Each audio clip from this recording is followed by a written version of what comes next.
Hello guys, and welcome back to another video. And in today's video I'm doing part 2 to the series 50 random hypothetical questions, and there's going to be a couple of different categories here.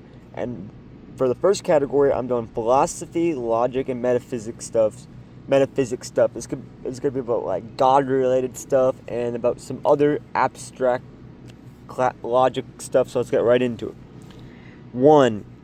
So we take God, let's take expressions of God, which is revealed as Jesus. Is that absolutely identical to God? The aspect of the expressions, like if we take Jesus Christ, people are always going to say, well, the man of Jesus Christ and the divine nature are both equally to God, and I disagree with that. I would have to argue that the physical body of Jesus, like the man, is not equal to God. It's just an incarnation of God through nature, so it's not equal to God. But you can argue it refers to God, or even the identity of Jesus Christ is still just an incitation of God. And I think if you were to argue the Trinity, you would have to argue it in some other way. So I think most Trinitarians in how they argue are incomplete or wrong. I'm not saying the Trinity can't be right. I'm saying the way that Trinitarians have argued it is incorrect. And I will make a video refuting that soon. So just pay attention for that. 2.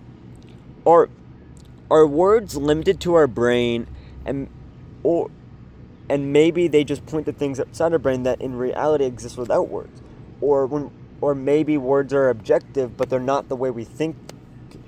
Those are just like expressions or understandings of what words are through our human brain and language and stuff. And words don't refer to, again, what we think of them, but objective structure of reality. Like, reality is non-verbal.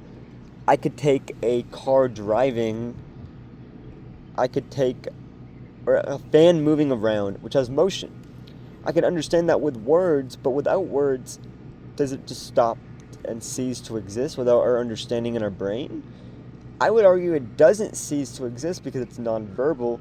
So and maybe even principles like laws of logic and stuff are rules, but they're not abstract, objective words just floating around.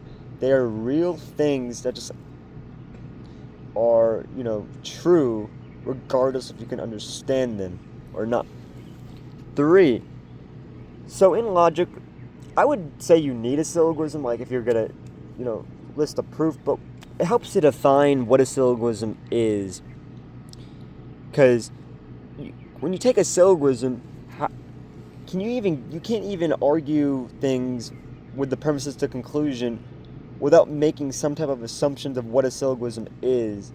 That takes assumptions, like you gotta assume things, or you gotta start off with bedrock principles, which are axioms, to even get to those conclusions. And so like a syllogism, isn't that not just a list of assumptions, technically? That we assume they're accurate based on whatever standard of reasoning you apply to. 4. Now this is similar to 3, but do you even need a syllogism for everything? I guess imagine trying to prove a syllogism in a syllogism, but then at the same time, if you think about it, maybe our reasoning is built into a syllogism, because if you take math, concepts like math, you could show 2 plus 2 equals 4 is a universally true conclusion, but at the same time you accept that without a syllogism. Not that, because the practice of that might even be a syllogism that you're relying on. But the syllogism isn't the reason it's real. A syllogism is a way of laying out why it's real. So I don't know if people just maybe some people misunderstand that and think you absolutely need a syllogism, because I don't think that's accurate. 5. So outside of classical logic, there's other systems of logic. And I know a lot of people want to say, okay, and this is also going to be a bonus question. It's about why the laws of logic are universally true, or are they universally true or not, which is related to the systems of logic. Because some people take this other systems of logic and try to say, well, maybe the law of non-contradiction isn't applicable in every situation. And the problem with that is, if you actually look at the other systems of logic and apply it in the context of what laws of logic / axioms are saying, it doesn't refute anything. It doesn't, because the frameworks are different. But I would even argue that the frameworks are different. I would argue that the other frameworks are actually inaccurate and describing something that doesn't even make sense. Like, if someone was to try to say, well, I think contradictions can exist. Like, well, if you think about it, every one of those contradictions have been refuted. There's just been these objections that they're not truly fundamental contradictions that actually violate the LNC. But I might make a video on that in the future. And like, I think it would be pointless to go over every single objection, because it just seems like you don't need to go over every single objection. It's the fact that you rely on it, and every single objection is going to rely on those axioms too. 6. This one is about categories like, I guess, imagine hot, warm, and cold. These are 3 categories, but this would not necessarily refute, I think, the laws of logic having multiple categories. And this is what I thought about. It seems like there might be 3 categories. But what is a category? Well, is a category a proposition, or is it just like a category that you can understand propositions in? So it might be more, okay, this is obviously physical categories, physical things that we have. And you can probably imagine them for other things too. And I think you could take, maybe it would be about like percentages of weather, or maybe like probability. What is the chance that it's going to rain? And it may sound confusing, but I think there's just a lot of other objections to, you know, the laws of logic and stuff. And you would, I think what would happen is, if you take a proposition though, any particular proposition, and see that it applies to one particular established proposition, not multiple categories can actually exist simultaneously. Now we're on 7. Are the laws of logic universally true? And like I said, some frameworks might say they are, some frameworks might say they aren't. Like, some people, I think, might say, well, it's all human conventions ultimately, and like all words are based on humans, are based on how we discover them. And that does sound fine on paper, but I think that view has a lot of problems. 8. Will science in a way exist in heaven? So I think like the natural laws of physics, nature, will exist in heaven. There might be more systems. It's not going to contradict reasoning or anything. We'll have a way of understanding it. Heaven will, I mean, it describes it as a place like Earth, similar, but I think itself, heaven will be way, way different than what we experience on Earth. And the practice of science, like maybe if you like science done here, you can study science in heaven. Like, there's nothing wrong with, because I think you can study, I think you can learn, but it's not going to be like a bad kind of science at all. It's going to be like, you know, a good kind of science. So maybe you can do what you enjoy to do down here, as long as it was a good thing, and you can do it in heaven, but you can glorify God with that practice. 9. Is there other planets with other human-like people and animals as well? I mean, I think C.S. Lewis wrote about this. Well, the second part I'm going to get into. In this view, they could all be sinners, or like obviously the humans and stuff, just like us. Jesus could have found some ways to save them. He worked through the crucifixion for us, but I don't think he's limited to the crucifixion. I'm not saying that the crucifixion was bad in his plan, overall plan. It was a good thing for salvation, but there could have been many, many other ways. Like, God can work through anything, and anything's possible through God. So all those other plans could have been a different route, but God would have still found a way to speak to his creation at all. Now, 10. Is God metaphysically contingent? Now, like, when you talk about metaphysically contingent, you might be talking about things like water, maybe. But is that metaphysically contingent? But I think some people say metaphysically necessary, then metaphysically contingent, and I'm not sure if those are the same exact thing. Like, 'cause if you take something like the laws of logic, you say they're logically necessary, but could you say that all logically necessary things are metaphysically necessary? But then when you say metaphysically contingent, the problem is it doesn't really fall under this category because it's not exactly the same thing when it's applying to physical things. So the situation is a little bit different. Okay, that's one of the categories. Now we're getting into the category of this is more absurd hypothetical questions that I thought about. 11. What if a bird swallowed you and inside was a resort full of birds? 12. What if your feet grew a mountain of hair every time you cut it, it grew back? 13. What would happen if you seen two large trees kissing and hugging behind a shed on a sunny day? 14. What would happen if football players played football with a paper plate? It might take a very long time for there to be a winner, but I think it would be worth it to watch. 15. Imagine a house with no windows or any doors at all, nothing at all. Minecraft, but if it was a real life house, how would they even build that? This is a fully working house with electricity, everything, just no windows, no doors, nothing, no access to the house at all. Okay, 16. What if I fished for a fishing rod using just a fish? 17. What if I climbed the Statue of Liberty because I was lonely and wanted a hug? 18. What if you were on a beach staring into the ocean and you've seen a supermassive giant doing the splits fully across two sides of the ocean? The giant picked you up on the left side and brought you all the way over to the right side. You see the giant's right leg all the way over there. That would be a pretty interesting one. 19. Can you make a backwards shoe? 20. What if everything was made out of spice?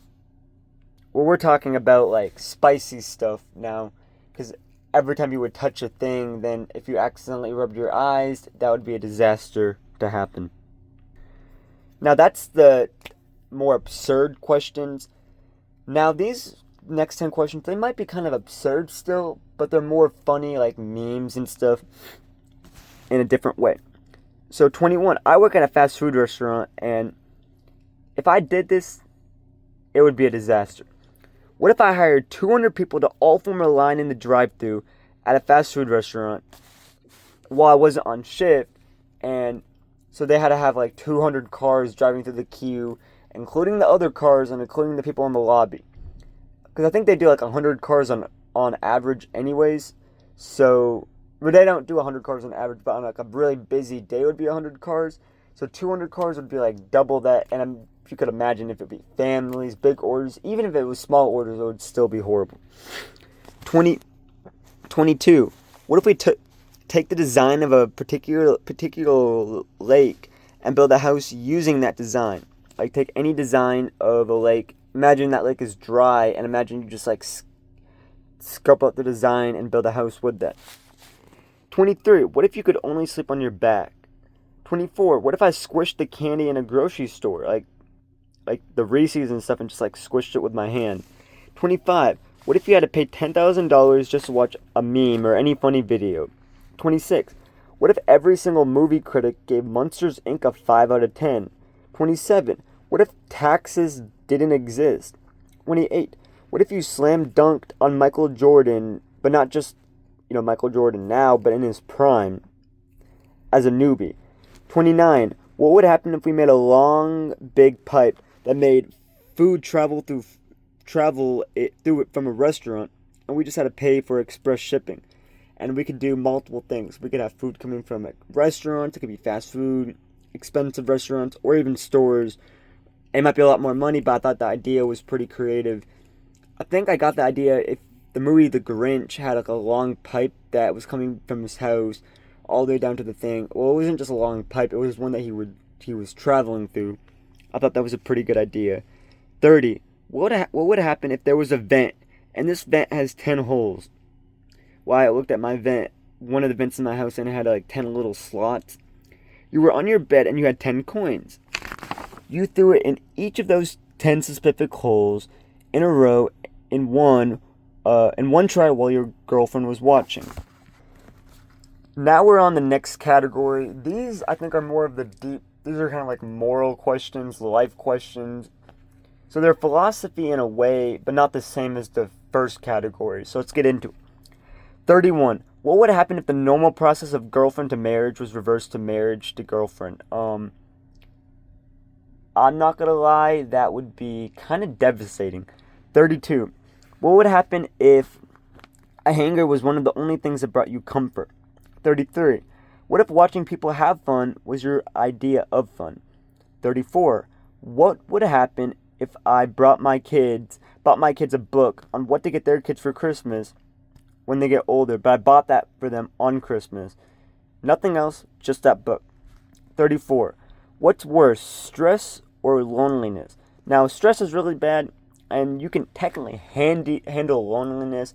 I just thought it was a pretty hard question because if it's a would you rather question, you only get one, and meaning if you have no stress at all, you have to be lonely, but if you're not lonely, you have to have stress. Both are horrible, are pretty bad, but I would probably pick being lonely in that would you rather question.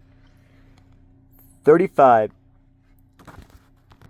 So 35 may sound a little bit confusing, but if you're a Christian, you believe God is logical and stuff. But in your life, there may be some aspects of life that are sad or hard because it feels nothing goes on.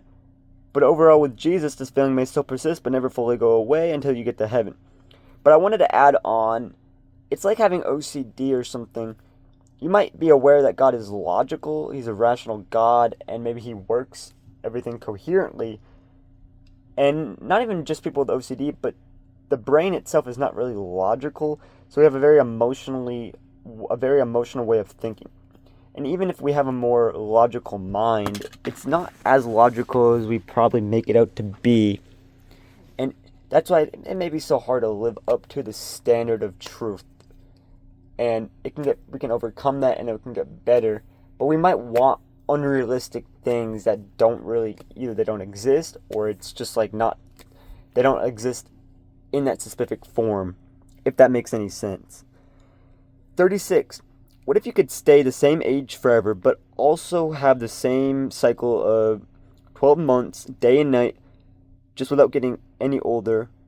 It would be logically impossible because, age would have to go and time would have, time, that's all connected. But if you could still have the, normal cycle without really getting older chronologically, and you could still be with your same family, in the same situation, maybe moving occasionally, like there might be some differences here and there, but it would be easier to handle the differences if they weren't dramatic and you were still in that life cycle. For me, from a Christian perspective, that life would seem good on paper, but it's actually kind of boring because there's, the idea of getting older might be sad in a way, but it's worth it, especially if you believe in heaven. It's worth it. Heaven would definitely be better than that because you have a lot more things that are happening down there.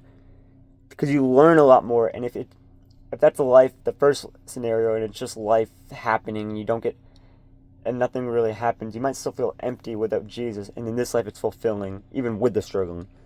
37 is, what if the USA didn't do the normal president election thing and did the things other countries do? Like maybe other countries do other presidential type things that are different than the normal president things in the USA. I haven't really studied that, but can you guys leave a comment below if you think that would be better, and what do you think what do you think they should have done, or was this actually pretty good? I think maybe the normal president thing here was pretty good already, but if it had gone in a different direction, what would have happened hypothetically? 38. What if life was fair? Honestly, this might be a nonsense question because I don't really know, because life being fair is definitely a subjective thing. some people might want life to go one direction, some people might want life to go in another direction. But what if life being fair means struggle can happen, means everything? What if that is life being fair? What if the fairness of life is, I know stuff can happen, but what if that's just the facts of reality, of the structure of reality happening, and it's just going to happen like that anyways? So that, well, in some scenarios, to ask for a fair life is something that's really metaphysically impossible.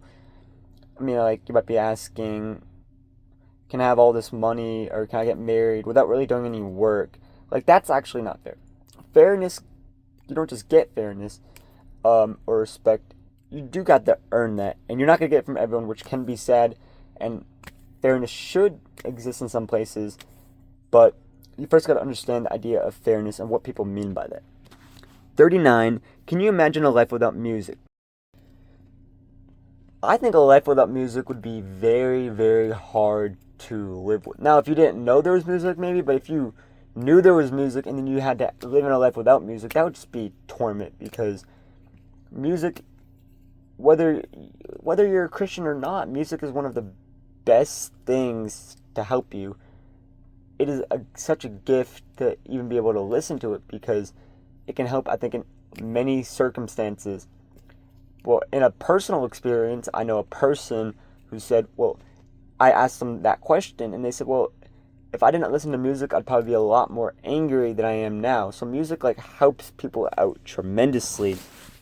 40 and stuff. Now, let's find 40. Now, have you ever, for 40, it is, have you ever imagined when you have a specific thought?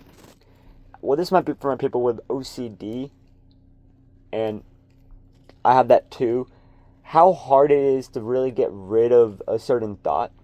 I've had episodes of OCD where I have a thought or a image in my mind, and sometimes it lasts all day, and even when it feels like that OCD is dying down, and I'm actually very calm after that. Like, it's not really affecting me, but the thought still seems like it's there. Like, some part of me doesn't even really want to forget it subconsciously. Like, I feel like if I forget it, it's going to be weird, or it's going to feel weird to forget it.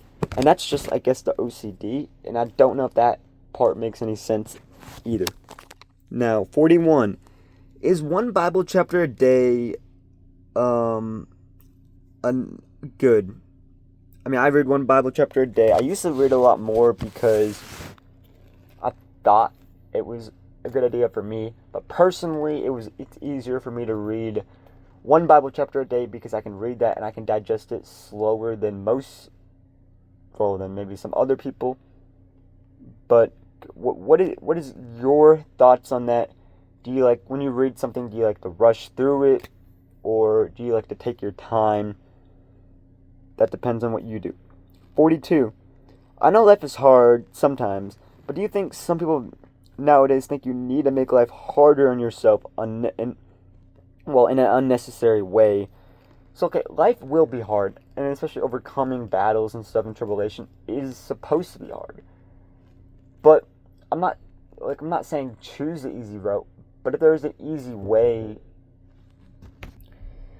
what I'm talking about, not every aspect of life is necessarily harder, has to be 24/7. Like, you can relax. Like, following Jesus Christ might be very simple. You might have a very simple mindset. You can have an easy laid mindset. You don't really have to have a lot of stress, fear, or anxiety all the time. So in that scenario, life doesn't have to be hard.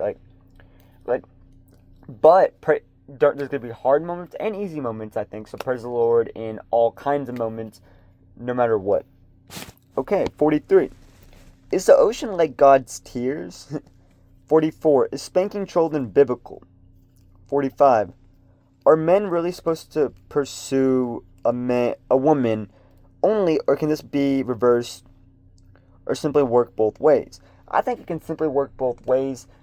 I think in some traditional views, they say, well, okay, a man has to pursue after a woman. But now I was talking with my grandma about that, and my grandpa said, well, maybe the woman would choose the man.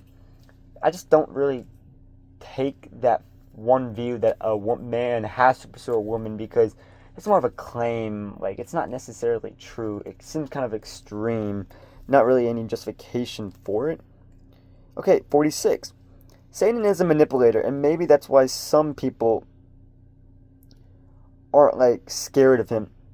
And what I mean by that is, for some people, if I was to go and watch a horror movie, it may be psychologically horrifying to me, but then I might listen into Temptations, which to me feels good in the moment, but it's not psychologically horrifying. It feels good to me. But that's what manipulation is. It doesn't feel good after the fact that you understand what happened, which to me is worse than watching a horror movie.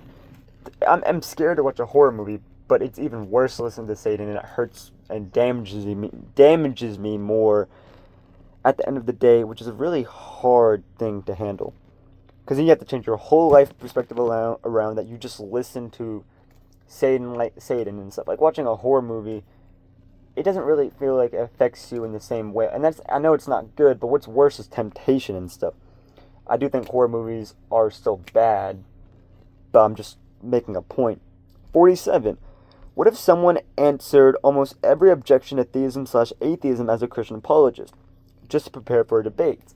It may not be necessary, but what if these objections are to big problems like the transcendental argument, the problem of evil, how God works, metaphysically, nomological limits, like what is metaphysically possible/impossible, and a lot of other things, and spiritual advice, spreading the gospel.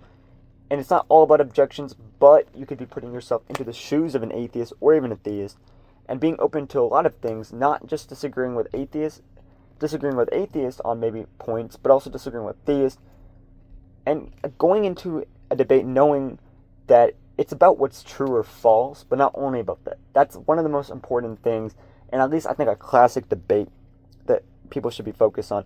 It's not a bad thing to debate for those reasons, but you should be debating and having a respectful dialogue. And as a Christian, our ultimate goal should be to lead people to Jesus. 48. What if positions like pantheism was atheism in practice, even if not a position of atheism in the way most people define it? Obviously, they believe in a more theistic idea in their mind, but philosophically, what if it refers to positions that some atheists would accept?